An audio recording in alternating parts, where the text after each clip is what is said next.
Alright, today I want to go over the radio install on this 95 Suburban I've been working on. Picked this thing up a couple months ago.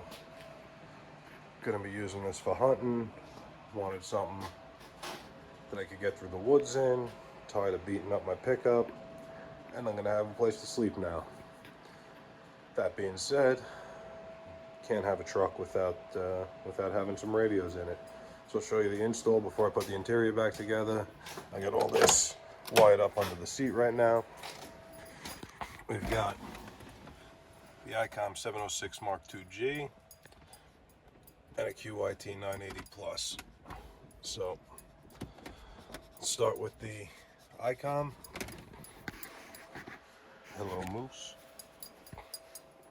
So we've got the body mounted under the passenger seat. Everything is snaked through the wire, through the carpet.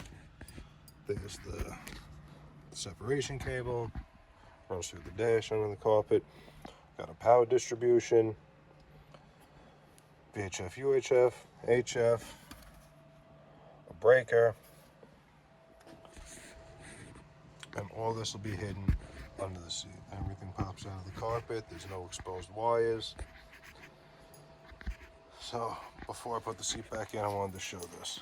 So like I said, VHF, UHF is just a mag mount right now. That's going to get swapped out for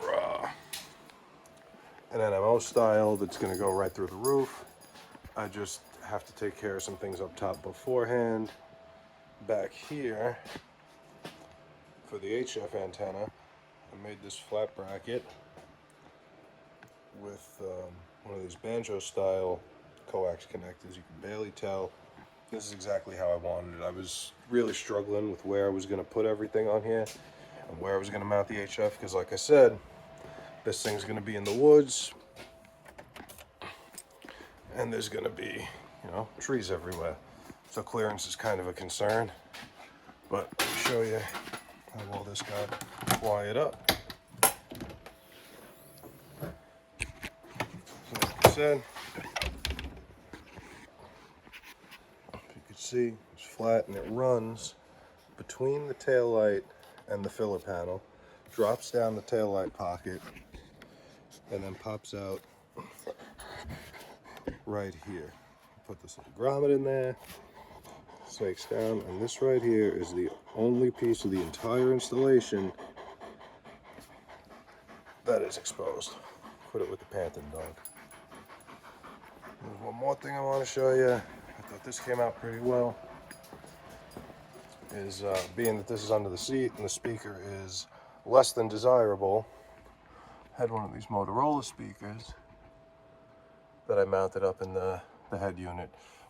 Initially, people that know these trucks, this is a CD holder. But since nobody uses CDs anymore, decided to stick the speaker up there. I remember the LSA stuff. Real loud, sounds great. And that's it. We'll get this thing back together, get it out on the trail.